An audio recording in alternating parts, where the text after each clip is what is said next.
네. 지금 뭐 핀란드에서 나간다고 지금 이런 뉴스잖아요. 네. 그죠? 네. 근데 사실 그 핀란드에 있어서 노키아는 GDP의 30%를 담당하던 그렇죠. 거대한 그 기업이었거든요. 그래서 이런 재벌의 몰락이 핀란드한테 주는 시사점도 좀 있을 것 같아요. 그래서 핀란드가 과연 같이 무너질 것이냐. 우리나라도 항상 걱정하잖아요. 이제 재벌들 무너지면 우리 다 망하는 거 아닌가 이런 걱정도 맞아요. 하는데. 근데 지금 또 솔직히 반대로 그런 얘기도 있습니다. 핀란드랜다. 또 약간의 멘붕이었네. 네. 노키아가 저렇게 많은 직원들을 지금 해고하고 있고 이러면서 오히려 핀란드의 그 노키아에 있던 우수한 인재들이 나오면서 오히려 새로운 스타트업들이 많이 만들어지고 있고 뭐 아시다시피 앵그리버드 같은 케이스가 이제 대표적인 사례인데 그래서 오히려 그 노키아라는 회사는 망했지만 오히려 더 많은 훌륭한 회사들이 생기고 있는 게 아니냐. 뭐 이래서 핀란드의 국가적인 관점에서 보면 핀란드가 어떻게 보면 핀란드라는 국가가 한번 변환의 시기로서 새로운 또 도약이 될 수 있다. 이렇게 보는 사람도 있어요. 그거는 조금 비약일 수 있어요.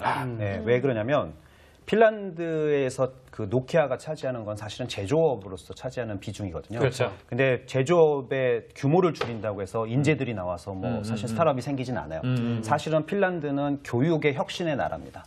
그래서 거기에 교육 시스템은 이렇게 친구들과 경쟁하는 게 아니라 과거에 나와 경쟁하는 시스템이기 때문에 그런 교육 시스템에 의해서 또 훌륭한 사람들이 나와서 뭔가 새로운 걸 도전을 하는 거지 핀란드가 망해서 거기 잘하는 사람이 나와서는 아니라고 보고요.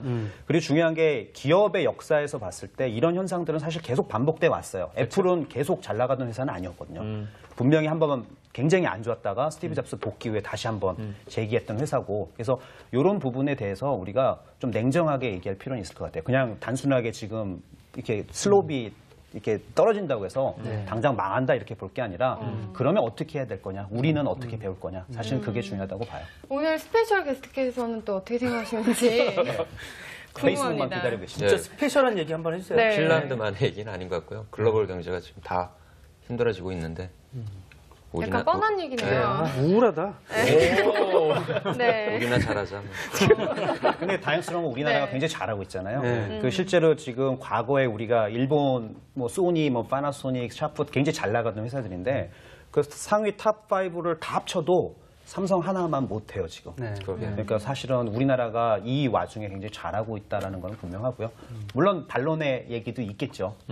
하지만 결과론적으로 굉장히 잘하고 있습니다. 아니 그러니까 한 3년 전, 4년 전 우리가 항상 했던 게 있잖아요. 이제 뭐 닌텐도를 따라하자, 뭐 닌텐도 같은 기업을 만들자, 또 이제 노키아 같은 기업을 만들자, 뭐 이런 뭐 배우자는 얘기를 그렇게 많이 아직도 뭐 그 애플 배우자는 얘기도 많이 하는데 지금 보면 앞서 나간 기업은 그만큼의 리스크를 안고 가는 거고 어느 순간에는 몰락할 수도 있고 떨어질 수도 있는데 그걸 가지고 또 그 얘기를 하는 거예요 우리는.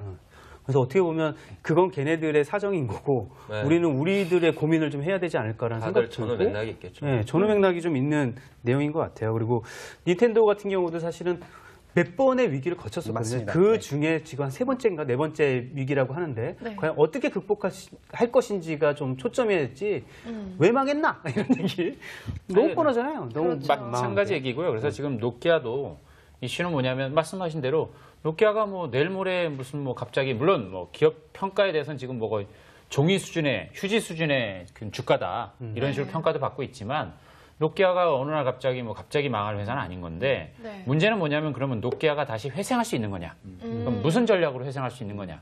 이게 지금 이슈인 건데 뭐 제 개인적으로는 어쨌든 현재 지금 노키아가 MS하고 연합을 해서 다시 이제 스마트폰 시장으로 들어가고 있는데 과연 그 현재 접근이 회생할 수 있는 전략인 거냐에 대해서는 좀 비관적인 입장입니다.